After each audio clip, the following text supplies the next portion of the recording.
Merrick Garland's Department of Justice is a threat to the Republic. These people can't be trusted. I don't trust the DOJ whatsoever. Federal raids this week, along with an inappropriate statement about the SCOTUS ruling, underscores the weaponization of the DOJ under Garland. To be honest, I think it happened way before Garland, but I think it started under Obama.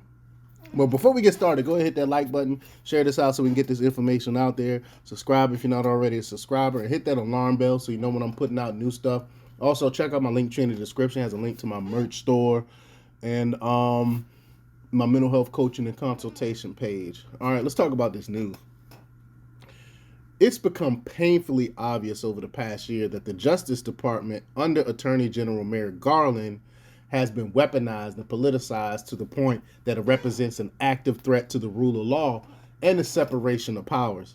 It's not too much to say that Garland's DOJ has become the threat to the Republic. Just take this past week. On Thursday, following a historic 6-3 U.S. Supreme Court ruling that struck down the New York law for violating state residents' Second Amendment rights, a DOJ spokeswoman released a statement saying, "We respectfully disagree with the ruling." Like, come on, how do you respectfully disagree with the ruling of the Supreme Court? You are the Department of Justice. I mean, these people are crazy. These people are control freaks.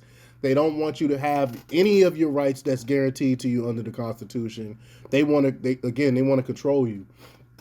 The ruling is, of course, a great victory for the Constitution and a long overdue vindication of New York's Second Amendment rights.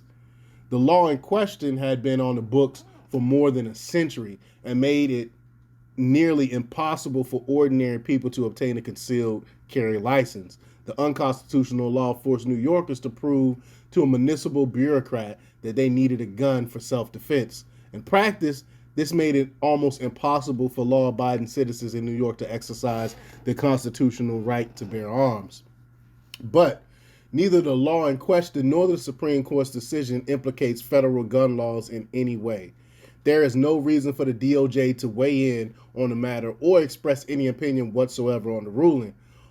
Only an utterly politicized Justice Department, hoping to undermine the Supreme Court's constitutional authority and sow the seeds of nullification, would issue such a statement. I mean, it makes no sense that they would say something like this. But that's not nearly the worst thing Garland's DOJ did this week. In the pre-dawn hours of Wednesday morning, more than a dozen federal investigators raided the home of Jeffrey Clark, a former Justice Department official with the Trump administration. Why? Because Clark had the temerity to investigate claims of voter fraud during the 2020 election.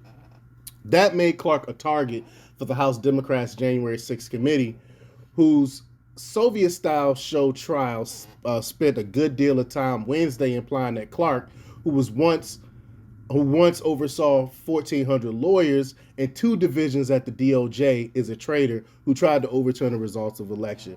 It's crazy that they're doing this. But, I mean, what you expect from these leftists, this is what they do. This should come as no surprise since the entire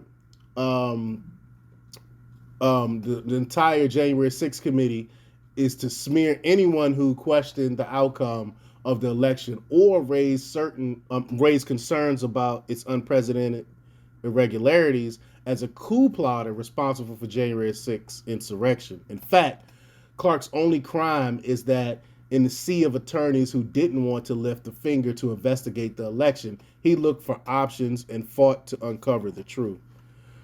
Of course, he's not the only one in the DOJ targeted this week. The same day Clark's house was raided, FBI agents raided the home of Michael McDonald, Nevada top GOP official. I mean, this is strictly political. You can't say that it's not.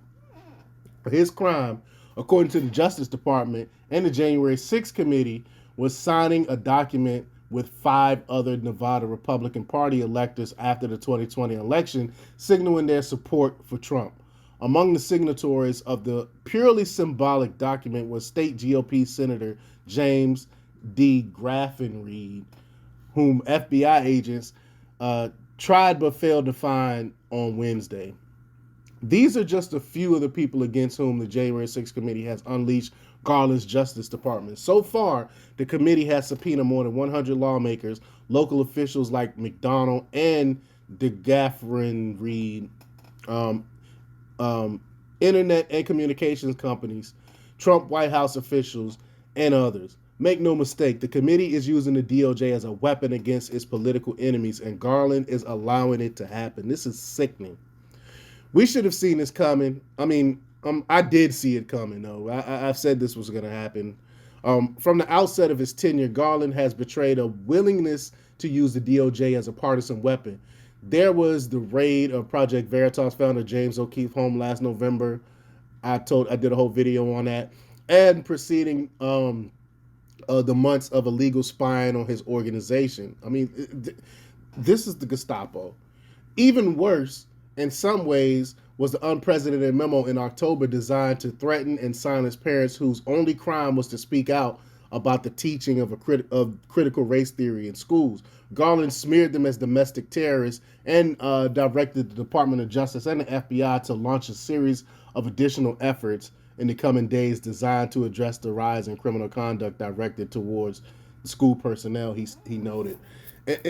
And now he's trying to backtrack a little bit and try to say he didn't call them domestic terrorists. But we got the receipts. We know that you called the parents domestic terrorists.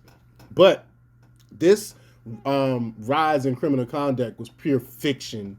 Garland got it from a letter sent to President Joe Biden by the National School Board Association, which made vague and unsubstantiated claims that, quote, threats and acts of violence against school board members from parents opposed to critical race theory. Less than a week after the letter was sent, Garland's memo appeared. It was a transparent ploy to get the federal government to intimidate parents into silence about and suppress their First Amendment rights, which Garland was happy to do. At every turn, Garland has shown himself hostile to the Bill of Rights and to law-abiding Americans who exercise those rights and beholden to Democrat partisans and left-wing advocacy groups. He has brazenly allowed political influence to direct the Justice Department's considerable powers.